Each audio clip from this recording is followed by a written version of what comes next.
महाराष्ट्र में नगर परिषद और नगर पंचायतों के चुनाव संपन्न हुए।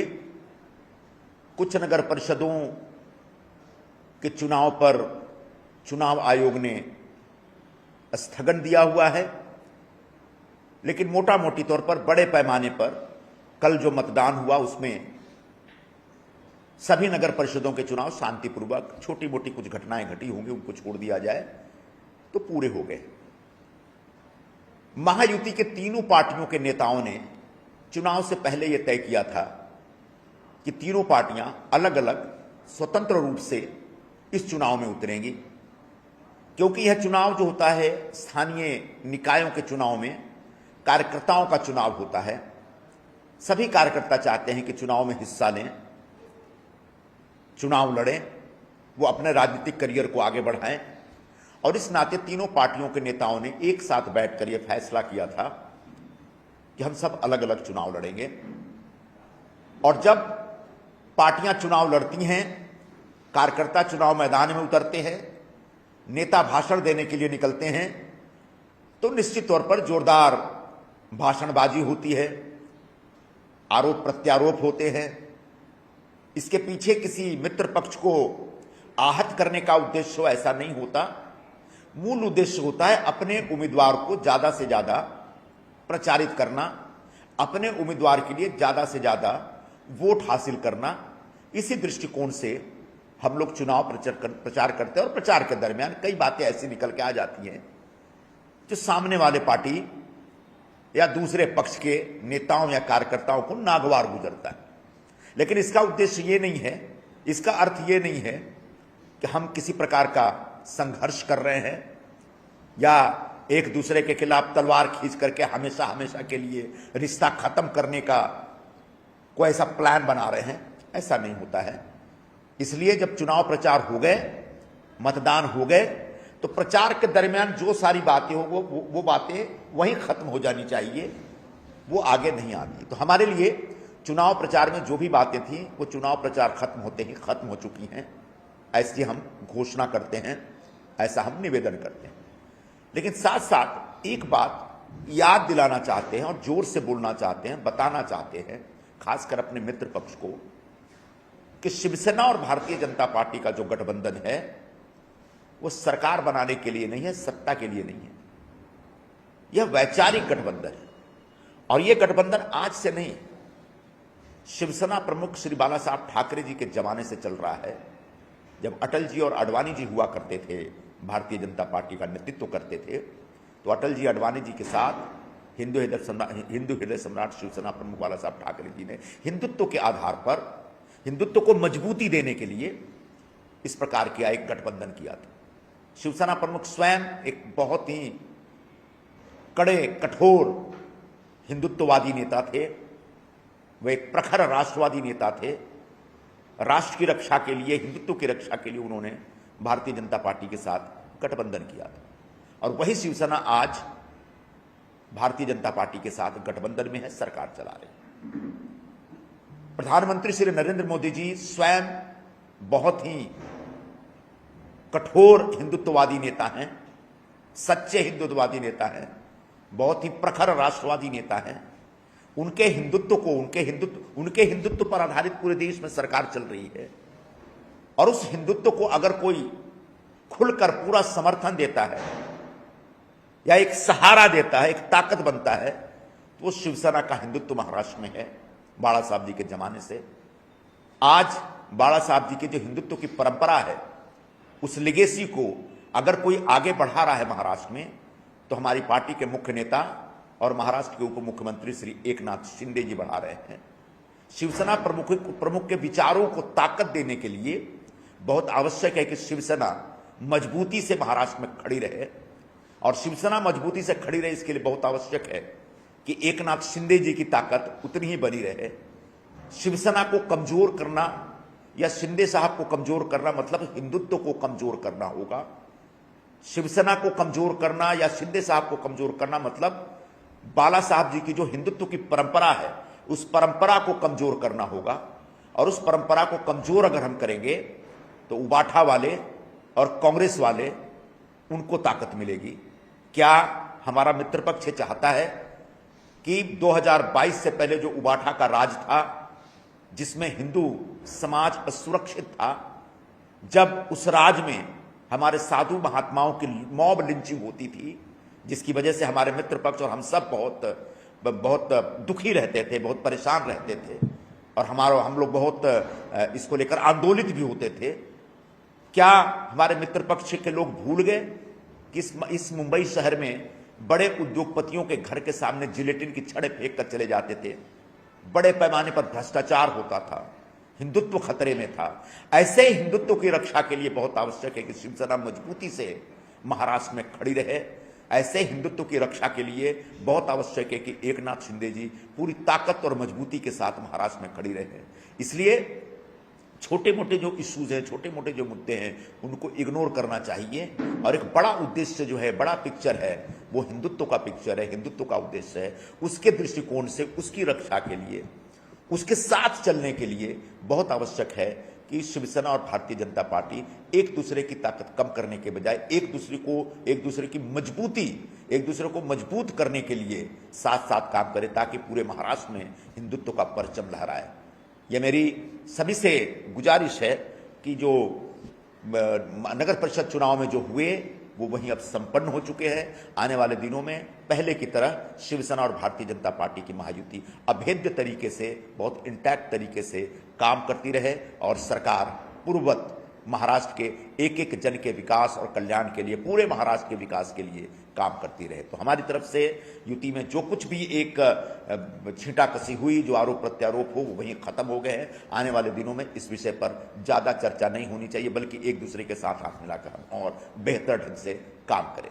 दूसरा विषय, संजय राउत बीमार थे, उनको कोई बहुत बड़ी बीमारी है, और ऐसे में जब वो बीमार थे तो पूरे महाराष्ट्र के लोगों के मन में उनके प्रति सहानुभूति थी। हमने भी उन्हें शुभेच्छा दी थी, हमारी पार्टी ने भी शुभेच्छा दी थी, और हम सब चाहते हैं कि जल्दी वो स्वस्थ हो जाए। लेकिन बीमारी से उठते ही जिस तरीके से उन्होंने झूठ का प्रचार शुरू किया है, उसने सभी को बहुत ही तकलीफ दी है। वो जिस प्रकार से कह रहे हैं कि शिवसेना के विधायक टूटने वाले हैं, ये सब कुछ नहीं, कपोल कल्पित मनगढ़ंत बातें हैं। ऐसी बातें संजय राउत जी न करें। वो अपनी बीमारी का ख्याल रखें, उनके शरीर के अंदर जिस अंग में भी जो भी कष्ट हुआ है उसका ख्याल रखें, उसको संभालें। शिवसेना को हम संभाल लेंगे। हाँ, जहां तक हमारे विधायकों की, आमदारों की बात है, तो जब एकीकृत शिवसेना थी और आप बहुत बड़े नेता बनते हैं, आपके हाथ के नीचे से आपके विधायक चले गए, आपको पता ही नहीं चला। जब आपके अपनी पार्टी के विधायक छोड़ के चले गए और आपको पता नहीं चला, तब दूसरी पार्टी के विधायक क्या कर रहे हैं, क्या नहीं कर रहे हैं, इसकी चिंता मत करिए, इसकी जानकारी आपके पास कुछ नहीं है। तो हमेशा वर्षों से लगातार दिन रात जिस प्रकार से झूठ का प्रचार करते रहते हैं संजय राउत, उनसे मेरा निवेदन है कि झूठ बोलना बंद करिए। एक जो सत्य पर आधारित जानकारी है, निश्चित तौर पर वो लोगों के साथ शेयर करिए। झूठ बोलेंगे, आपके शरीर को और भी तकलीफ होगी, आप खुद बहुत तकलीफ में हैं, जितना जल्दी उस तकलीफ से बाहर निकले। पृथ्वीराज चौहान जी एक गंभीर और बहुत ही अर्थवान किस्म के नेता माने जाते हैं। कम से कम वो संजय राउत की तरह अफवाहें न उड़ाएं, जो कहना है तथ्यों के साथ कहें। जिस व्यक्ति के बारे में, जिस निवेश कंपनी के बारे में, जिस एजेंसी के बारे में वो टीका टिप्पणी कर रहे हैं, उस कंपनी के बारे में नाम बताएं, और इस तरह से हवा में तीर चलाना बंद करें। डॉलर का भाव 90 रुपए के पार हो गया है, पहली मसला से पहली बार 90 रुपए के पार हो रहा है। देखिए, ये जो रुपए का अवमूल्यन होता है, उसको लेकर के जो अर्थशास्त्रियों में दो स्कूल चलते हैं। एक अर्थशास्त्रियों का, जो इकोनॉमिस्टों का स्कूल है, वो ये कहता है कि आप अपने करेंसी को कंट्रोल किए रहिए, उसको डिवैल्यू मत होने दीजिए, ये आपके इकोनॉमी के हक में है। दूसरे इकोनॉमिस्ट, जो दूसरा स्कूल ऑफ इकोनॉमी है, वो कहता है कि आपके करेंसी के डिवैल्यूएशन होने से भी कोई फर्क नहीं पड़ता, उसका सीधे इंपैक्ट आपके इकोनॉमी पे नहीं पड़ता है, इसलिए डिवैल्यूएशन होता है तो होने दीजिए। दुनिया के कई देशों में कई करेंसी ऐसे हैं, उनके कई देशों की करेंसी ऐसी है जो बड़े पैमाने पर डिवैल्यूएशन होती रहती है, फिर भी उनकी इकोनॉमी बहुत मजबूत रहती है। और दुनिया के कई देशों में जो करेंसी वो कंट्रोल करते हैं, उसका डिवैल्यूएशन नहीं होने देते, तो भी उनकी इकोनॉमी खराब स्थिति में रहती है। इसलिए बार बार जो बोला जाता है कि रुपये का भाव डॉलर के मुकाबले नीचे चला गया, मतलब देश तबाह हो गया, देश खड्डे में गिर गया, ऐसा कुछ होता नहीं है। हो सकता है जो दूसरा थॉट है इकोनॉमिक्स का, उस थॉट के हिसाब से सरकार काम कर रही हो। सरकार में बैठे बड़े बड़े इकोनॉमिस्ट हैं और बड़े बड़े जानकार हैं, अगर वो डिवोल्यूशन होने दे रहे हैं, इसका मतलब कहीं ना कहीं वो अपने इकोनॉमिक पॉलिसी को इस तरीके से डिजाइन करके चल रहे हैं। इसलिए इन विषयों के ऊपर बहुत ज्यादा सनसनी फैलाने की आवश्यकता नहीं है। एक डॉक्टर रागिनी नायक हैं, उन्होंने ट्वीट किया है प्रधानमंत्री का एक वीडियो जिसमें प्रधानमंत्री चाय के कप और चाय की केतली लेके चल रहे हैं। इस तरह से प्रधानमंत्री का मजाक उड़ाया जा रहा है। कांग्रेस पार्टी पिछले 11-12 वर्षों से लगातार भारत के यशस्वी प्रधानमंत्री श्री नरेंद्र मोदी जी का मजाक उड़ाते आ रही, और मजाक उड़ाते उड़ाते आज कांग्रेस पार्टी खुद एक मजाक बन गई है। तो मैं कांग्रेस वालों से यही निवेदन करूंगा, कृपया करके अपनी रणनीति बदलिए, अपनी सोच बदलिए, और बार बार प्रधानमंत्री श्री नरेंद्र मोदी जी का मजाक उड़ा करके आपको कुछ हासिल नहीं हो रहा है, बल्कि लगातार आपको नुकसान हो रहा है। कल आदित्य ठाकरे ने प्रेस कॉन्फ्रेंस करके कहा कि इलेक्शन कमीशन जो है वो सर्कस चला रहा है, सर्कस की तरह हो गया है। ये भी कहा कि जो डबल नाम है, दोबार नाम है, उसमें हमारे कार्यकर्ता, हमारे नेताओं के नाम डाले गए हैं, और ये जानबूझ के टारगेट किया जा रहा है सरकार के साथ, सरकार कर रही है, और हमारे नेता और हमारे कार्यकर्ताओं के नाम निकाले जाएंगे बाद में, इस तरह से। इसमें दो पहलू हैं इसके। पहली बात तो चुनाव आयोग ने जिस तरीके से नगर परिषद चुनावों में आनन फानन में कुछ नगर परिषदों के चुनाव स्थगित कर दिए, फिर कल घोषणा की कि जो मतदान के बाद जो मतगणना होगी वो सीधे 21 तारीख को होगी, ये सब बहुत अच्छा नहीं लगा।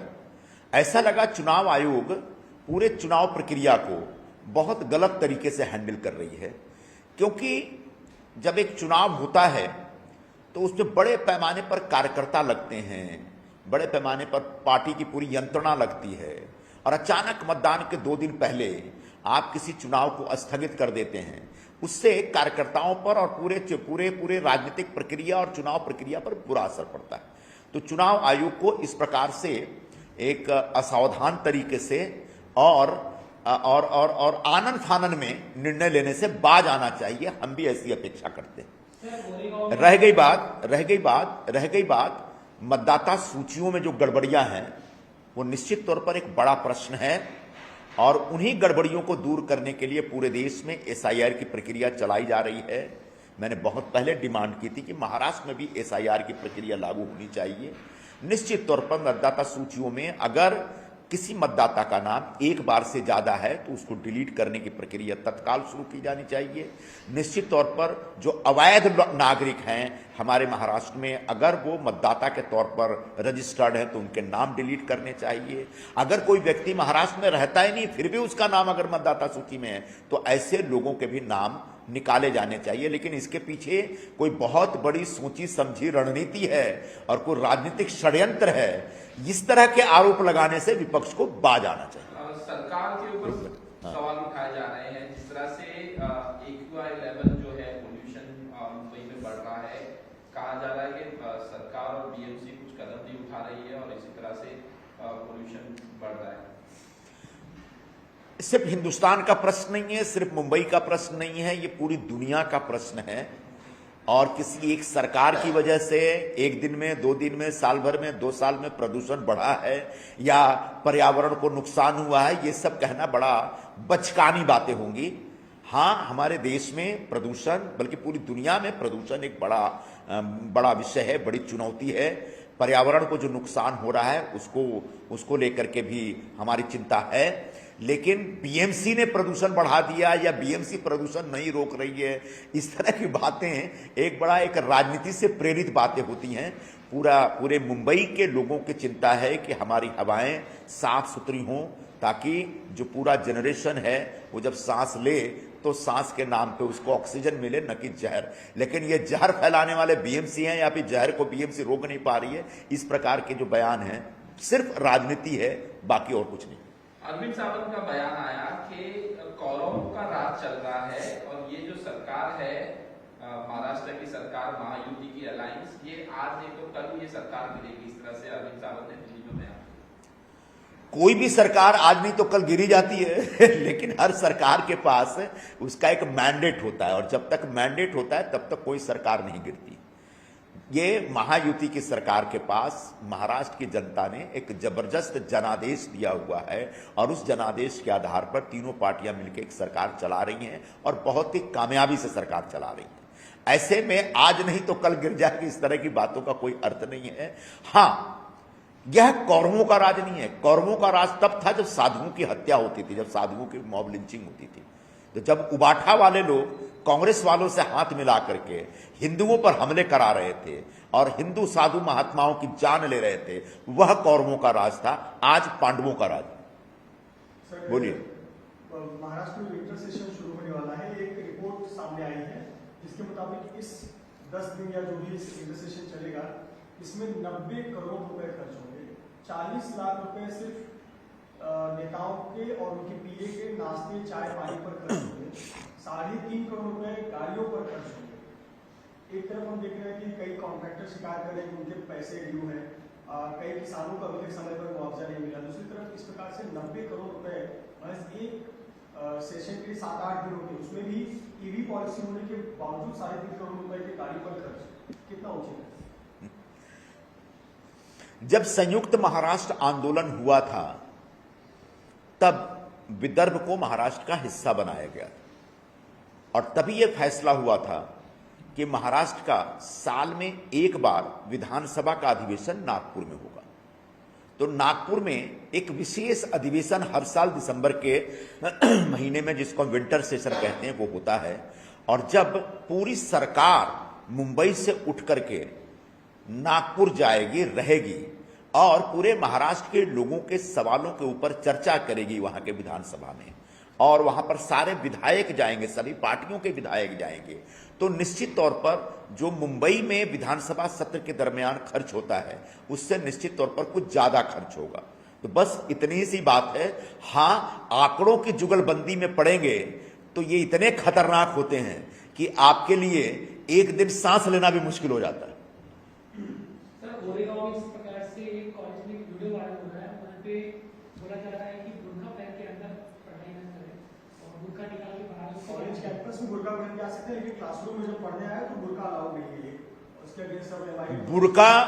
बुर्का मुस्लिम समाज की महिलाओं का एक धार्मिक पोशाक है और हम इसका सम्मान करते हैं।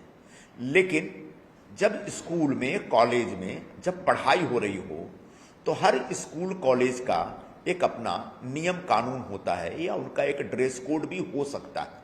और ऐसे में अपने धर्म और मजहब की बातों को स्कूल कॉलेज की पढ़ाई के बीच में लेके आना मुझे लगता है आपत्तिजनक है। तो अगर गोरेगांव के कॉलेज ने इतनी छूट दी है कि आप कॉलेज में बुर्का पहन के आ सकते हैं तो बेशक ये बहुत अच्छी छूट है। लेकिन उसके बाद क्लासरूम में जाकर जब पढ़ाई हो रही है तो तमाम बच्चों की तरह जिस तरह से बाकी सभी लोग अपने पहनावे में हैं, बिल्कुल उसी पहनावे में भी हमारी मुस्लिम बच्चियों को भी बैठ करके पढ़ाई की जो जरूरत है वो पूरी करनी चाहिए, पढ़ना लिखना चाहिए, न कि मजहबी एक आग्रह लेकर के अपने आप को कहीं पर कुंद कर देना चाहिए। सर, ये जो संचार साथी है उसको लेके सवाल उठाए जा रहे हैं सरकार की तरफ से, केंद्र सरकार की तरफ से बनाया गया है, और प्राइवेसी को लेके केस। हमारे देश में कुछ लिबरल टाइप के लोग हैं जो बात बात पे प्राइवेसी का मुद्दा लेके आते हैं। ये जो संचार साथी है इसका उद्देश्य सिर्फ इतना है कि जो साइबर क्राइम हो रहे हैं उस साइबर क्राइम से आपको रोका जा सके, क्योंकि आज के दौर में सबसे बड़ा अपराध जो है वो साइबर अपराध है। ऐसे में किसी को लगता है कि संचार साथी ऐप अगर किसी ने डाउनलोड कर लिया तो पूरा वो सरकार के सर्वेलेंस में आ जाएगा और सरकार या टेलीकॉम कंपनियां वो कौन क्या कर रहा है सबको उसकी पूरी जानकारी मिल जाएगी। ऐसे बेवकूफ लोगों को मैं बता देना चाहता हूं कि बगैर उस ऐप के भी आज जो आप मोबाइल यूज कर रहे हैं उस मोबाइल के माध्यम से टेलीकॉम कंपनी को सब कुछ पता है कि आप क्या कर रहे हैं। आपका मोबाइल बंद होता है तो भी सुनने वाला सुन सकता है कि आप क्या बातें कर रहे हैं बंद कमरे में। तो सर्वेलेंस अब कोई मुद्दा ही नहीं रह गया जब जैसे ही आपने हाथ में ये जीएसएम का मोबाइल ले लिया। जीएसएम के मोबाइल की वजह से आपके जीवन में कुछ भी प्राइवेट नहीं रह गया है, कोई भी प्राइवेसी नहीं रह गई है। लेकिन चूंकि ये सरकार एक नया ऐप लेके आई है जो कि कंपलसरी नहीं है, कोई चाहे तो उस ऐप को डाउनलोड कर सकता है, कोई चाहे तो नहीं भी कर सकता है। किसी को लगता है कि साइबर क्राइम का वो शिकार हो सकता है तो वो इस ऐप को डाउनलोड करे। किसी को लगता है कि मैं शिकार हो जाऊंगा लेकिन फिर भी ये ऐप नहीं रखूंगा, तो मत रखिए। फिर भी जिस तरीके से इस ऐप के खिलाफ कल से एक नैरेटिव तैयार की जा रही है, ये एक बेवकूफी भरा एक नैरेटिव है, बाकी और कुछ नहीं।